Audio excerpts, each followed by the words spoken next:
There are moments in your life that arrive disguised as something ordinary, their true weight concealed until much later, when you look back and see them for the fault lines they were. They are the quiet hinges on which the door of your future swings open or shut. For me, that moment was the sound of rain against my window and a knock on my door, a cadence so familiar and yet so utterly different in the heavy, waterlogged air of that Tuesday night. It was Julian, of course. It was always Julian. But the man standing on my welcome mat, drenched and hollowed out, was a version of him I had never seen before, a photograph bleached of all its color, leaving only the stark, frightening outline of a person I thought I knew better than myself. He didn't speak. He just stood there, letting the storm and the city drip from his shoulders onto my floor, his eyes holding a kind of silent detonation that I felt in my own chest. And in that silence, I understood that the carefully curated distance I had maintained for 8 years, the safe and sturdy architecture of our friendship, was about to be tested. It was about to collapse or be rebuilt into something new, and I had no idea which would be worse. I made him tea, a simple, useless gesture against the tide of whatever had brought him to me. He followed me into the kitchen, a ghost in my small apartment, his movements slow and uncoordinated. He sank onto one of the stools at my counter, his hands cradling the warm mug as if it were a lifeline. I watched the steam curl around his face, obscuring and then revealing the new, sharp angles of his exhaustion. He was the first person I called when anything in my life, good or bad, happened. The first photo from a new series, the acceptance letter from a gallery, the time I slipped on the ice and was convinced I'd broken my ankle. He was my emergency contact, my first thought. It was a reflex baked into my bones. But I had never been his. Not in this way. He had a family for disasters, a string of bright, capable girlfriends for emotional support, a whole universe of people who orbited his particular sun. I was a fixed point, a quiet moon he sometimes remembered to look at. To be the one he came to when his world fell apart felt like a profound and terrifying privilege, a responsibility I was not sure my heart could bear. "It's over," he finally whispered, the words barely disturbing the air between us. He was talking about his job, the big consulting project that had been consuming him for months, but his voice held the shape of a much larger ending. And Chloe, she left. There it was. The twin pillars of his world, work and love, crumbled in a single day. I didn't say, "I'm sorry," because the words were too small, too hollow for the gaping hole in front of me. Instead, I just nodded, took the now cold mug from his trembling hands, and led him to the living room, to the couch that would, over the next few weeks, become a new kind of territory for us, a space with its own climate, its own unspoken rules. That first night, he just sat, staring at the blank television screen as if it held the answers. I sat with him, a silent sentry, until the gray light of dawn began to creep through the blinds. He didn't cry. He didn't rage. He just unraveled, and I was the only one there to witness the threads coming loose. It was the beginning of the end of us as we had been, and the terrifying, beautiful, painful start of whatever came next. To understand the weight of Julian on my couch, you have to understand the space he occupied in my life before that night. We met in college, two impossibly young men who found themselves on the same swim team, drawn together by the shared, monastic discipline of pre-dawn practices and the singular smell of chlorine that clung to our skin like a second identity. He was all explosive energy, a chaotic splash of power and grace in the water, the one everyone watched. His laughter was loud, filling the cavernous natatorium, echoing off the tiled walls. I was the opposite. My strength was in endurance, in the quiet, steady rhythm of my strokes, in my ability to find a meditative peace in the endless blue lines at the bottom of the pool. I was an observer by nature, a photographer by trade even then, and Julian was the most captivating subject I had ever encountered. He was light and motion, a living embodiment of the shutter speeds I was learning to master. Our friendship was forged in those quiet hours, in the exhausted camaraderie after a brutal practice, sharing greasy diner breakfasts, as the sun came up. It was easy. He talked, and I listened. He pulled me into his orbit of parties and people, and I provided a calm center for him to return to. I became his confidant, the keeper of his stories about the girls he dated, the classes he was failing, the future he was so certain of. And somewhere in the midst of all that, in the space between his casual arms slung around my shoulder and the way his eyes would find mine across a crowded room, I fell in love with him. It wasn't a sudden fall, not a dramatic plunge, but a slow, quiet sinking. It was a gradual surrender to a current that was pulling me under long before I ever realized I was in the water. I never said a word. Of course I didn't. He was Julian. He moved through the world with an effortless heterosexuality that was as much a part of him as his broad shoulders or the crinkles that formed by his eyes when he smiled. To tell him would have been to detonate a bomb in the center of our world, to poison the well from which I drew so much of my own quiet happiness. So I buried it. I learned to live with the constant, low-grade ache of it. I became a master architect of my own interior world, building walls and carefully guarded rooms where my feelings for him could live, unseen and untouched. My photography became my only outlet, a silent language. I have hundreds of photos of him from that time, none of them posed. Julian sleeping on a textbook in the library, the afternoon light tracing the line of his jaw. Julian mid-laugh, head thrown back, a blur of pure joy. Julian staring out at the water after a lost race, the fierce disappointment etched into the set of his shoulders. I was documenting a life I was a part of, but always from the edge of the frame, capturing the light he cast without ever stepping into it myself. After graduation, our lives diverged, but our friendship held. He went into the high-stakes world of software consulting, a universe of deadlines and client dinners and sharp suits. I moved into a small, light-filled apartment and began to build a career out of stillness, out of capturing the quiet moments other people overlooked. We lived in the same city, but we might as well have been on different planets. Yet, the tether between us remained. We had a standing Sunday night dinner, an unbreakable ritual. He would arrive at my door, shedding the skin of his corporate week, and for a few hours, he would be the Julian I knew from the pool, loud, funny, and uncomplicated. He would complain about his boss, talk about his latest girlfriend. There was always a Chloe or a Sarah or an Emily, and I would listen, offering quiet advice, refilling his wine glass, and carefully reinforcing the walls around my own heart. It was a comfortable pattern, a sustainable loneliness. I had convinced myself it was enough. I had a front-row seat to his life, and I believed that was the most I could ever hope for. I had made my peace with being the harbor, the place his ships could dock for a while before sailing off again. I never imagined he would one day arrive shipwrecked, with no other port in sight. The shift began subtly, as most seismic changes do. That first night of his arrival, the night of the storm, was the epicenter. In the days that followed, the aftershocks began to rearrange the landscape of our friendship. He didn't go home. He said his apartment felt too big, too quiet, haunted by the ghost of a shared life with Chloe. My place was small, a one-bedroom filled with books and camera equipment and the smell of darkroom chemicals. It was, by all objective measures, not a comfortable place for two grown men, but it was a fortress against the world that had betrayed him. He took the couch, insisting it was fine, though it was clearly too short for his frame.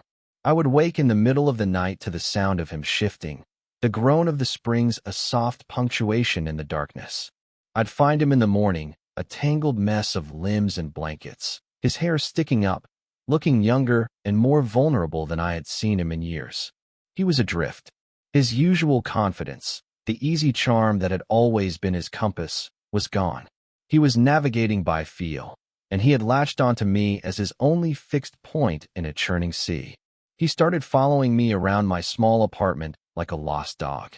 When I was in my darkroom, a space that had always been my solitary sanctuary, he would sit on a stool in the corner, just watching the slow magic of an image appearing on paper in the chemical bath. He didn't speak, he just seemed to need the quiet hum of my presence.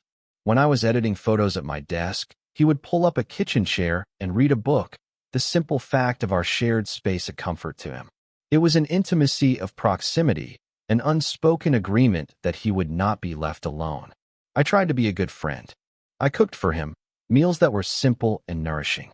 I made sure he showered. I listened when he wanted to talk, which was rare, and sat with him in silence when he didn't, which was often. His grief was not loud or performative. It was a heavy, quiet thing, a blanket of fog that had settled over him, muting his colors, slowing his movements. He had lost the architecture of his life. The career he'd built with relentless ambition had proven to be a house of cards, toppled by corporate politics he hadn't seen coming. The relationship he had thought was leading to marriage had been revealed as fragile, its foundations eroded by his long hours and emotional distance, a fact Chloe had apparently made painfully clear. He was a man who had defined himself by his successes, and now, stripped of them, he didn't seem to know who he was. I was terrified. Every moment of this new, fragile intimacy was a minefield for me. Having him so close, so raw and unguarded, was like living with a live wire in my house. The carefully constructed walls inside me began to develop cracks. It was one thing to love him from a safe distance, to manage the ache during our weekly dinners. It was another thing entirely to see him first thing in the morning, his face soft with sleep, or to hand him a towel and have our fingers brush, a casual touch that sent a jolt through my entire system. I was walking a tightrope over a canyon of my own long-suppressed emotions. I focused on the practical, on the logistics of his care, as a way to keep from looking down. I told myself I was just being a friend, the best friend. But every night, when I went to my own bed and left him on the couch, the lie of it echoed in the space between our rooms. I was doing more than helping him. I was absorbing his pain, and in the process, my own carefully contained feelings were beginning to seep through the cracks, threatening to flood everything. The ritual began on a Sunday, about a week and a half after he first showed up. It had been a particularly bad day.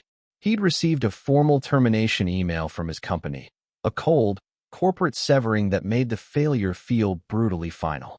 He hadn't spoken more than 10 words all day.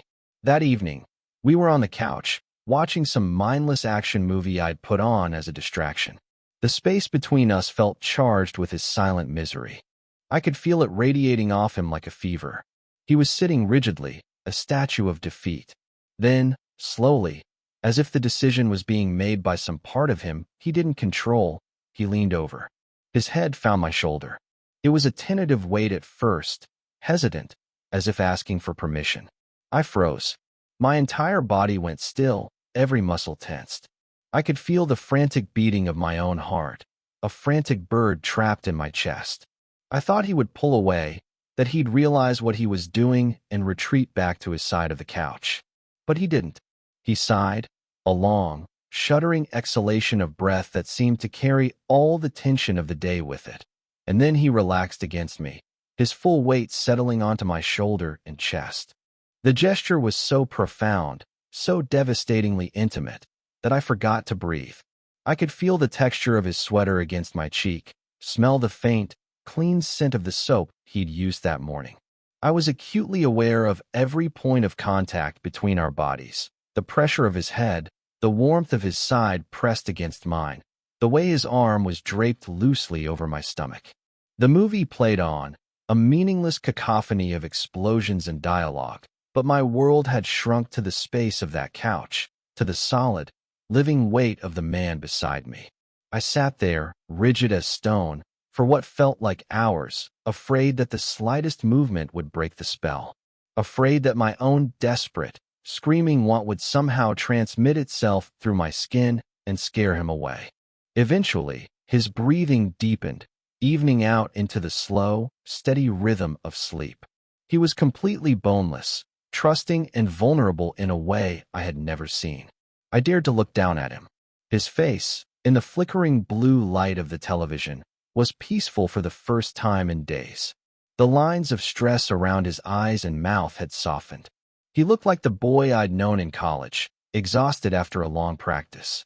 A wave of something fierce and protective washed over me, so intense it almost made me dizzy. It was a feeling that went beyond friendship, beyond the quiet love I had nurtured for years. It was a visceral, primal need to keep him safe, to be the solid ground beneath his feet while his world was shaking. I don't know how long we stayed like that. I let the movie end and the credits roll, bathing the room in a soft glow. I didn't want to move. I didn't want to wake him. I wanted to live in that single, suspended moment forever. Finally, when my own muscles were screaming in protest, I gently shifted him, trying to ease him into a more comfortable position. He murmured something in his sleep, a nonsensical word, and burrowed his face deeper into my chest. He was seeking comfort, instinctively, like a child, and he had sought it from me. The realization was both a profound gift and a terrible burden. The next morning, he woke up on the couch, disoriented, with a crick in his neck. He didn't mention what had happened. He didn't acknowledge the hours he'd spent asleep on my shoulder. He just mumbled something about the couch being a torture device and shuffled off to the shower. I thought, with a painful mix of relief and disappointment, that it had been a one-time thing, an aberration born of a particularly bad day. I was wrong. 2 nights later, it happened again. This time, there was less hesitation. We were sitting, reading in companionable silence, and he just leaned. He shifted over, laid his head in my lap, and closed his eyes. He didn't ask. He just did it. My hand, which had been resting on the cushion beside me, was suddenly inches from his hair.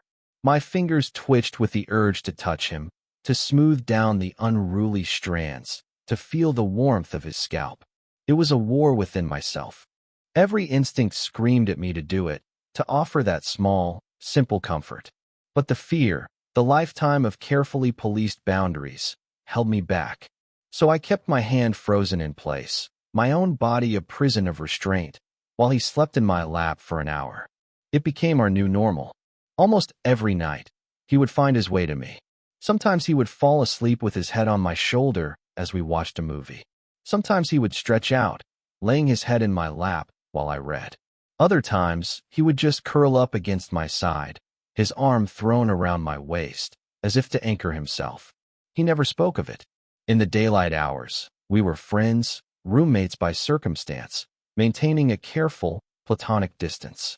But at night, in the dim light of the living room, the boundaries dissolved. He would cross the space between us, and I would let him. I became an expert in stillness, in the art of being a passive comfort.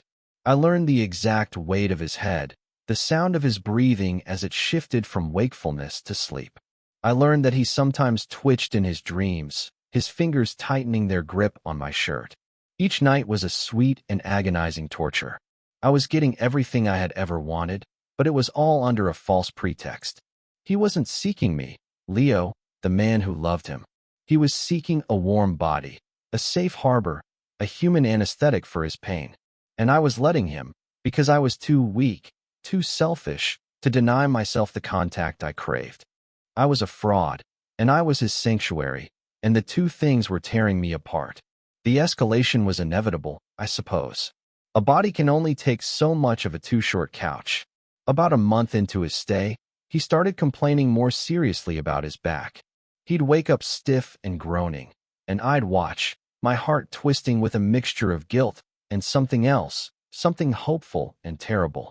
One evening, after a particularly long session of him sleeping curled against me, he sat up and stretched, wincing in pain. "I think this couch is permanently fusing my vertebrae together," he said, trying for a light tone that didn't quite land. I just hummed in noncommittal agreement, my own body aching from the awkward position I'd held for 2 hours. He looked at me, then at the short hallway that led to my bedroom. There was a long, loaded silence. I could see the thought forming in his mind, could practically hear the gears turning. I held my breath. "Hey," he started, his voice hesitant. "This is going to sound weird, but would it be awful if I just slept on the floor in your room? At least then I could stretch out." The excuse was so flimsy, so transparent, it was almost comical. My apartment had perfectly good floor space in the living room. But that wasn't what he was asking. We both knew it. He was asking to cross another threshold, to breach another wall. He was asking to be in the same room, to close the distance even further. My mind raced, trying to calculate the risks. This was different. This was my room, my bed, my most private space.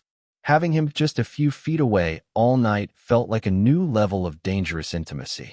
But looking at his face, at the exhaustion that was practically etched into his skin, I couldn't say no. How could I?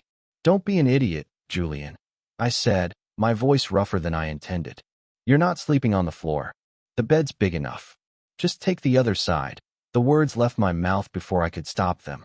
It was a reckless, impulsive offer, born of months of suppressed longing and a genuine concern for his well-being. He stared at me, his eyes wide with surprise, and for a second, I thought he would refuse, that I had finally pushed too far. But then a look of such profound relief washed over his face that it stole my breath. "Are you sure?" he asked, his voice barely a whisper. I just nodded, unable to speak past the lump in my throat. That first night was agony. I lay on my side of the queen-sized bed, my back to him, my body as rigid as a board. I was hyper-aware of everything. The dip in the mattress from his weight, the sound of his breathing, so close in the darkness, the warmth emanating from his body, just inches from my own. It felt like trying to sleep next to a furnace, next to the sun. I was convinced he could hear my heart hammering against my ribs. I didn't sleep at all. I just lay there, listening, waiting for the sun to rise. In the morning, he was already awake when I opened my eyes. He was lying on his back, staring at the ceiling. "Thanks, Leo," he said quietly, not looking at me. I slept for 8 straight hours. I don't think I've done that since before, and that was it. The new ritual was established. He never slept on the couch again. Every night, we would go to bed. We wouldn't talk much. We'd just get in, 2 friends sharing a space out of necessity. We would lie on our respective sides, a careful valley of empty space between us. But sometime in the middle of the night, in the deep, unguarded hours of sleep, he would migrate.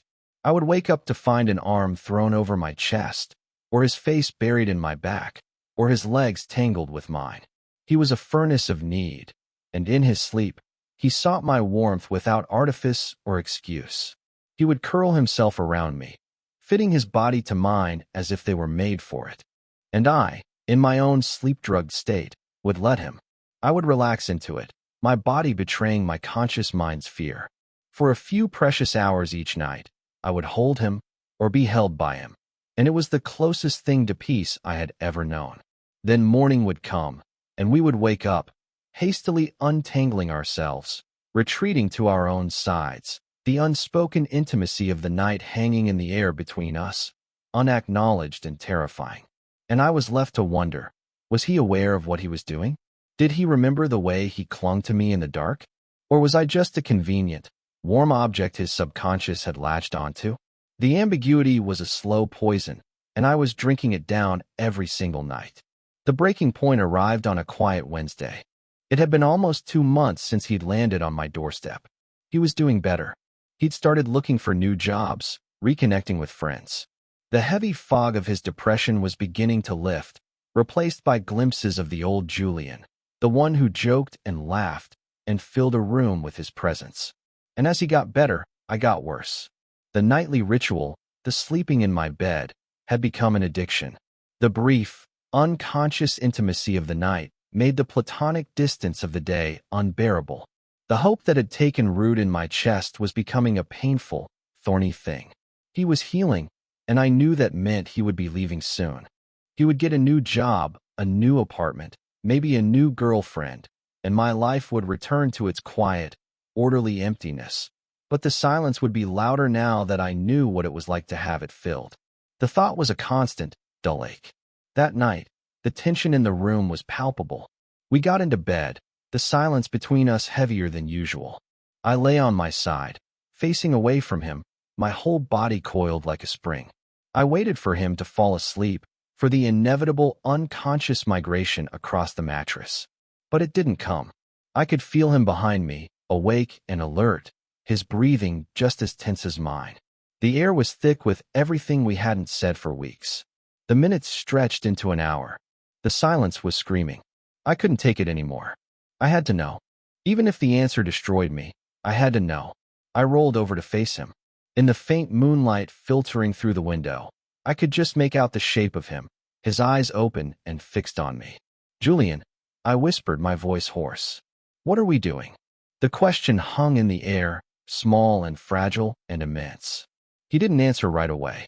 He just looked at me, his expression unreadable in the shadows. I saw his throat work as he swallowed. His gaze was so intense, it felt like a physical touch. I could see the conflict in his eyes, the confusion, the fear. He was seeing me, not as a friend, not as a piece of furniture to cling to, but as me.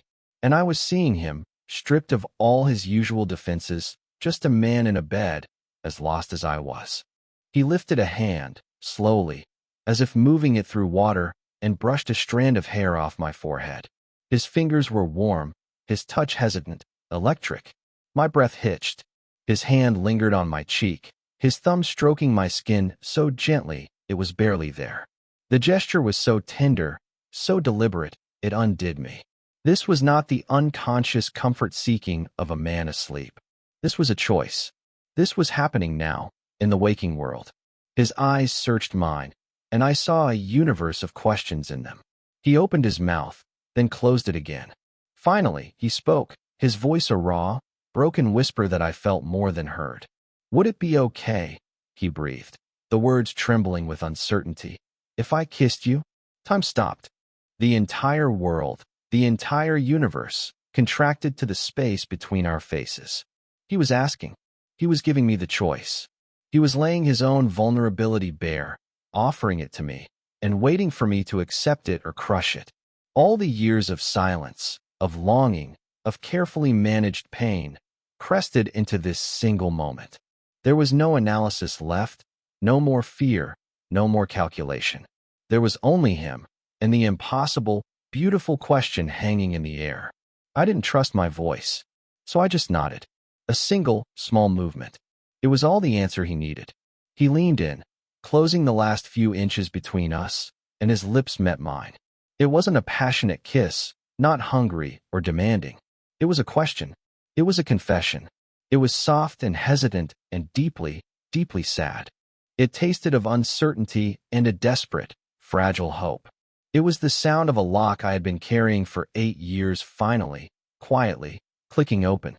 In that one, simple touch, the entire foundation of our world shattered, and we were left floating in the quiet, terrifying, beautiful wreckage.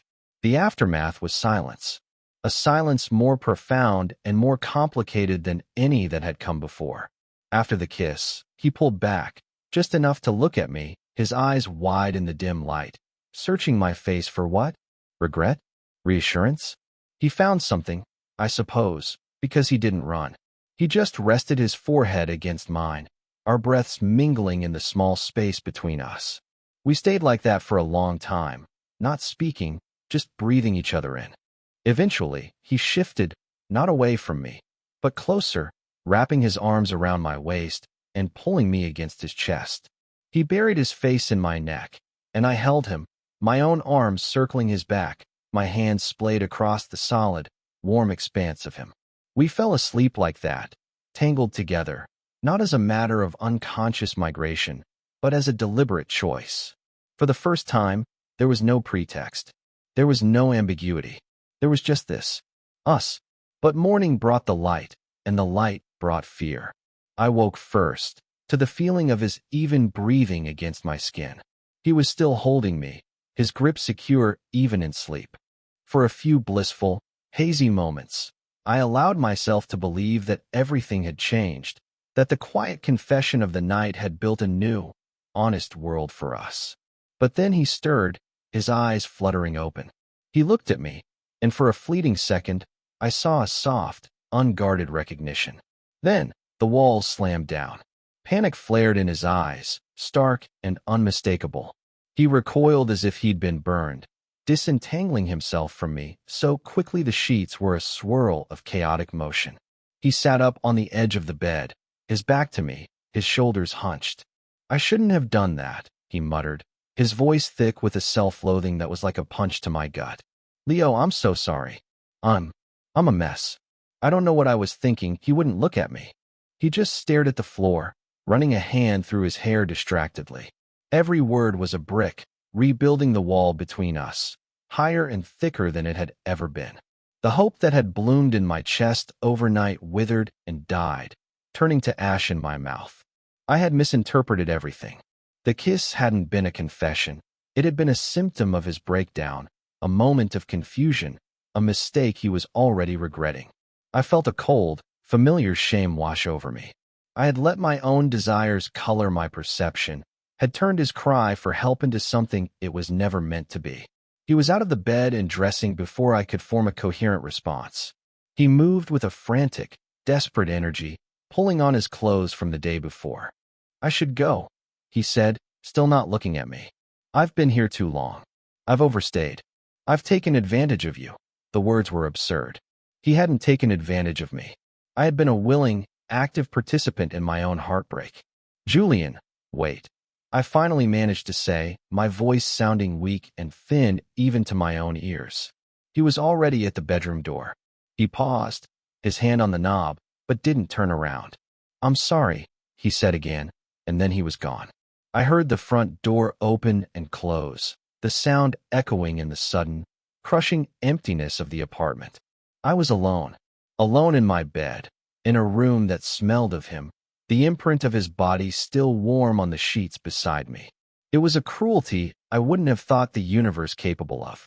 To be given a glimpse of everything you've ever wanted, only to have it snatched away, leaving you with nothing but the ghost of its warmth and the bitter taste of regret. The next 2 weeks were a special kind of hell. He didn't come back. He texted me the next day, a stilted, formal message. "Can you leave my stuff in a bag outside your door? I'll pick it up when you're not there. I'm sorry for everything." I packed his few belongings, a couple of changes of clothes, a toothbrush, the book he'd been reading, into a duffel bag and left it in the hallway as instructed. It felt like a funeral. I was packing up the remains of a life we had briefly, tentatively, shared. The silence in my apartment was deafening. Every space was haunted by his absence. The couch looked too big, the kitchen counter too empty. The right side of my bed was a cold, vast wasteland. I tried to work, to lose myself in the familiar comfort of my darkroom, but even there, his ghost followed me. I kept seeing his face in the developing trays, his silhouette in the shadows. He had invaded every corner of my life, and now his absence was a presence in itself, a constant, nagging ache. I was hurt, but more than that, I was angry. I was angry at his cowardice, at his inability to face what had happened between us. He had initiated everything. He had come to my door. He had slept on my couch. He had sought my comfort. He had moved into my bed, and he had kissed me. And now he was treating me like I was a shameful secret, a mistake to be erased. The injustice of it burned in my chest. He didn't get to detonate my entire world and then walk away with a simple, cowardly, "I'm sorry," our friendship, my feelings, the intimacy we had shared. It all deserved more than a text message and a bag left in a hallway. After 2 weeks of radio silence, of checking my phone 100 times a day like a fool, my anger finally outweighed my pain. I had spent 8 years being the quiet, patient, understanding friend. I had swallowed my own feelings to make space for his. I was done. I found his new address through a mutual friend. He was staying in a sublet downtown, a sterile, temporary space. I stood outside the door of the anonymous high-rise building for a full 10 minutes, my heart pounding, my palms sweating. This was it. I was about to break the cardinal rule of my entire adult life. I was going to demand to be seen. I buzzed his apartment number. There was a long pause, and then his voice, crackling through the intercom, weary and tired. "Hello. It's Leo," I said, my own voice steady, surprising myself. "Let me up." There was another pause, longer this time. I could imagine him on the other end, warring with himself. I was about to buzz again when the lock clicked, a sharp, metallic sound that signaled his surrender. I rode the elevator up, a cold knot of dread and determination in my stomach. When he opened the apartment door, he looked terrible. He was thinner, with dark circles under his eyes. He was wearing the same gray sweatshirt he'd worn for 3 days straight at my place. The apartment behind him was bare, impersonal, just boxes and a mattress on the floor. It was the loneliest place I had ever seen. "What are you doing here?" he asked, not moving to let me in. His voice was flat, devoid of emotion. You can't just run, I said, pushing past him into the apartment. I turned to face him, forcing him to meet my eyes. You don't get to do that. You don't get to kiss me and then disappear as if it never happened. As if I never happened, he flinched, but I didn't stop. The words were pouring out of me now, a torrent of all the things I had held back for years, for weeks. For 2 months, you lived in my home. You slept in my bed. You held on to me like I was the only thing keeping you from floating away. Was any of that real? Or was I just a convenient body pillow? A warm place to hide until you felt better? Don't, he whispered, his face pale. Leo, please, no, I said, my voice rising. I'm done being quiet. I have loved you since we were 20 years old, Julian. I have spent 8 years building a fortress around that feeling so it wouldn't ruin our friendship. And you walked in. You tore down every single wall. You took what you needed, and then you ran away because you got scared.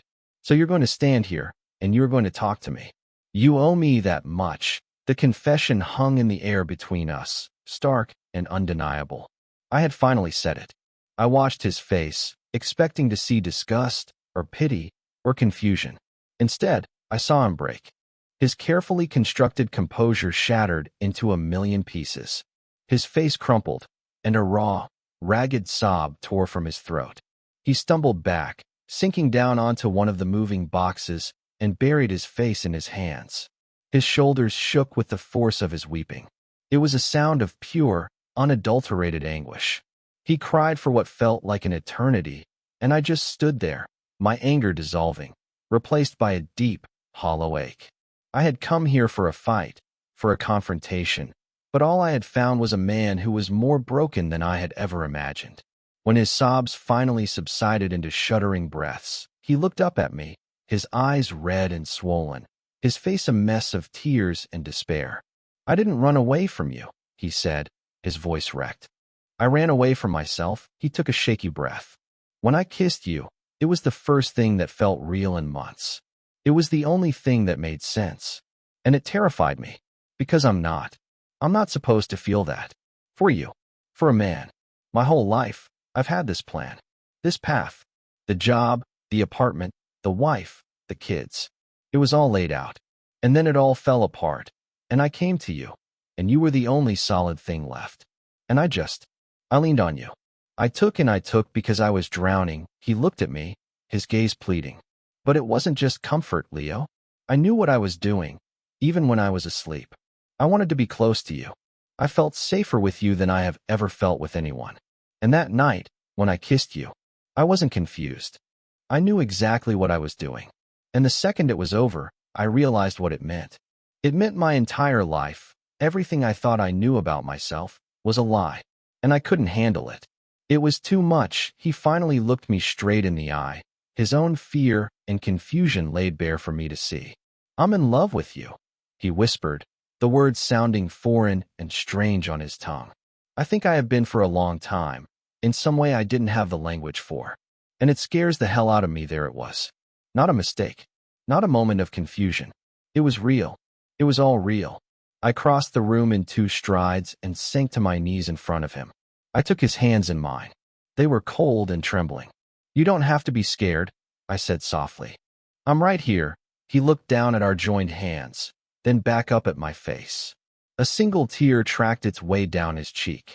I don't know how to do this, he said, his voice small. Neither do I admitted. But we can figure it out. Together, a fragile, watery smile touched his lips. It was the first real smile I had seen on his face in months. It was like the sun breaking through the clouds. Okay, he whispered. Okay. We didn't magically fix everything in that moment. There was no grand, cinematic kiss.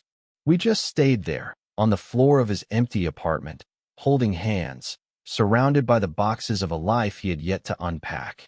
We started to talk. Really talk, for the first time.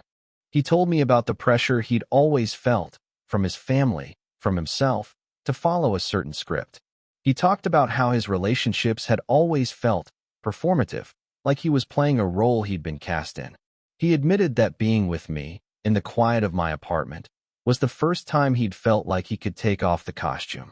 I told him about the years of loving him in silence, about the ache and the joy of being his friend, about how I had resigned myself to being a permanent fixture in the background of his life. We laid all our cards on the table, all the secrets and fears and vulnerabilities we had hidden from each other and from ourselves. That night, I helped him set up his bed frame, and we ordered pizza and ate it on the floor. It was awkward and new. We were navigating a completely uncharted territory.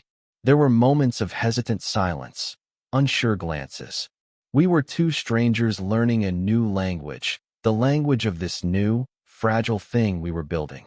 When it got late, I stood to leave. "You should stay," he said, the words a quiet plea. I hesitated. "I don't have anything," I said, gesturing to my clothes. "You can wear one of my shirts," he offered, a faint blush on his cheeks. "They're probably still in a box somewhere," so I stayed. And we slept in his new bed, in his new apartment, and this time, when he reached for me in the dark, there was no fear. There was no hesitation. It was a simple, honest gesture of reaching for home. The days that followed were a process of careful reconstruction. We were building something new from the wreckage of what we had been. It was slow and deliberate. We learned how to be together in this new way. We learned how to hold hands while walking down the street, an act that felt both revolutionary and completely natural. We learned the rhythm of a shared morning, the quiet domesticity of making coffee while the other was in the shower. He started to laugh again, the real, full-throated laugh that I had missed so desperately. I watched the color return to his life, to his face, and I felt my own world, which had been so gray and muted, explode into color as well. He was still scared, and I was still cautious, but we were scared and cautious together. He never moved his things fully into the sublet. He lived out of a few boxes, and most nights, he ended up back at my apartment. My place, which had once been his temporary sanctuary, was slowly, officially, becoming our home. One Saturday morning, about a month after the confrontation, I was in my darkroom. He came in and sat on his usual stool in the corner, watching me work. "What are you doing?" he asked. "I'm developing a photo," I said, gently agitating the tray. "One I took of you a long time ago, at the pool. You were laughing." He was quiet for a moment, watching the image slowly ghost into existence on the paper. "You have a lot of pictures of me," he said. It wasn't an accusation, just an observation. "Yes," I said. "I do." He stood up and came to stand behind me, wrapping his arms around my chest and resting his chin on my shoulder. We both watched as his younger self emerged from the chemical bath, a blur of motion and joy, frozen in time. "You always saw me," he whispered, his breath warm against my ear. Even when I didn't see myself, I leaned back against him, the solid, real warmth of him a comfort I no longer had to pretend I didn't need. The photo was a relic from our past, from a time of unspoken things and carefully guarded hearts. But here, now, in the quiet red light of the darkroom, we were something new, something clearer, something real. We began to heal in the beautiful, honest silence we'd learned to create together. The doors that had once stood between us, the one to my bedroom that he had left open as an ambiguous invitation, the one to his heart that he had slammed shut in fear, were no longer boundaries. They were just passages, passages into rooms we now shared. Rooms filled with a quiet light that felt, finally, like coming home. The journey hadn't been easy. It was born from a storm, from collapse and confusion. But as he stood there, holding me, I knew that the fault line that had run through my life, the one that had opened up on that rainy Tuesday night, hadn't just been an earthquake. It had been a continental shift, moving two separate landmasses together, creating something new and whole and stronger than either had been apart.